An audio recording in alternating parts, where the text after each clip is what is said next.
Now इन्हीं plus minus multiply और divide के फार्मूलों को फाइनेंशियल कंपनीज के अंदर अगर सैलरी के पैटर्न के अंदर देखा जाए तो वो किस तरह से इस्तेमाल होता है उसको समझने की कोशिश करते हैं। मिसाल के तौर पर मेरी कंपनी के अंदर एक एम्प्लॉय जिसकी बेसिक सैलरी 18,000 रुपीज है,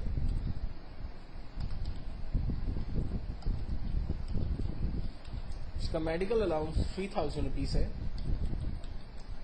उसका कन्वेंस 3,500 रुपीज है, उसे हाउस रेंट 7,500 मिलता है और उसका कोला 1,050 रुपीज है, तो उसको टोटल सैलरी कितनी मिलती है।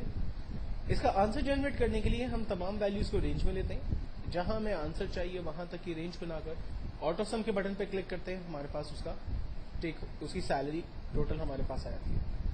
अब उसकी सैलरी का अगर मुझे टैक्स डिडक्ट करना है लाइक 3.5% और उसका EOBI डिडक्ट हो रहा है फॉर एग्जाम्पल 380 रुपीज और उसके बाद मुझे मालूम करना है कि उसका टेक होम क्या बनता है, तो इसके लिए हम फार्मूला लगाते हैं लाइक टैक्स डिडक्ट करने के लिए equals to total number multiply by 3.5%। Answer आ गया हमारे पास 1156.75 उसका टैक्स डिडक्ट हो रहा है, जबकि टेक होम इसका equals to salary minus tax minus EOBI, तो जो उसका टेक होम है वो 13,513.25 उसका टेक होम बनता है। तो बेसिकली आपने देखा कि फार्मूला वही यूज हुआ प्लस का, माइनस का और परसेंटेज का, जो पहले मैंने आपको आगे सिखाया था।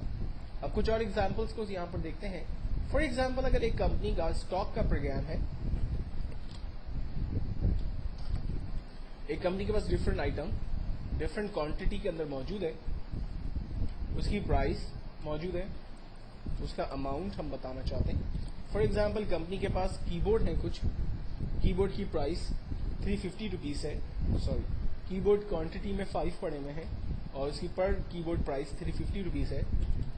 कंपनी के पास कुछ माउस मौजूद है, एक माउस की कीमत 200 रुपीज है और 10 माउस कंपनी के पास है। कंपनी के पास 2 LCDs है, एक LCD की कीमत 7,000 रुपए है। कंपनी के पास 4 हार्ड डिस्क है, एक हार्ड डिस्क की कीमत 4,200 रुपए है।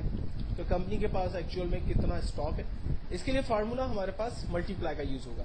देखिए क्वेश्चन को देखकर ही हमें समझना होता है सबसे पहले कि फार्मूला हम कौन सा इस्तेमाल करने जा रहे हैं। जैसे मेरे पास 5 कीबोर्ड है और ईच कीबोर्ड की वैल्यू अगर 350 रुपीज है, तो मैं जब दोनों को मल्टीप्लाई कर दूंगा तो मेरे पास तमाम कीबोर्ड की फिगर आ जाएगी।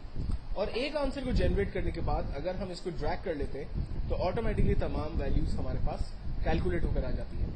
लास्ट में फाइनली मैं टोटल सम कर लेता हूं तो मुझे पता चल सकता है कि कंपनी में मेरा इस वक्त कितना पैसा इन्वॉल्व हुआ हुआ है। इसी तरह से अगर मैं फॉर एग्जाम्पल मेरे पास 10,000 रुपीज पाक रुपीज मौजूद है और मुझे डॉलर बाय करना है और डॉलर की कीमत फॉर एग्जाम्पल 85.6 रुपीज है, तो मेरे पास हाउ मेनी डॉलर जो है वो मैं ले सकता हूं। तो इसके लिए सिंपल फार्मूला इक्वल्स टू 10,000 को हम डिवाइड कर देते हैं 85.6 रुपीज से, आंसर आ जाएगा हमारे पास 116.82 डॉलर्स हम लोग बेसिकली बाय कर सकते हैं।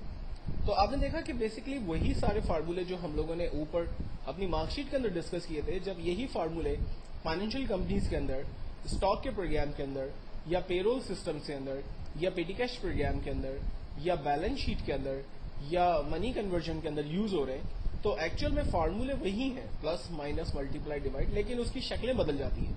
हमेशा ख्याल रखें कि आने वाले क्वेश्चन को पहले गौर से समझें और उस पर कौन सा फार्मूला इस्तेमाल होगा उसको आप देन इस्तेमाल करें। और फार्मूले को इस्तेमाल करने के लिए हमेशा ख्याल रखें कि आपके जहन में कैलकुलेटर के क्लियर कॉन्सेप्ट होने चाहिए। एक्सेल में फार्मूले को इस्तेमाल करने के लिए आप सबसे पहले इक्वल का बटन प्रेस करते हैं, देन उसके बाद फर्स्ट वैल्यू ऑपरेटर और देन सेकंड वैल्यू देकर एंटर करते हैं, आपके पास रिजल्ट जो है वो जनरेट होते हैं। नेक्स्ट फार्मूले में नेक्स्ट ट्यूटोरियल्स के अंदर डिस्कस करेंगे।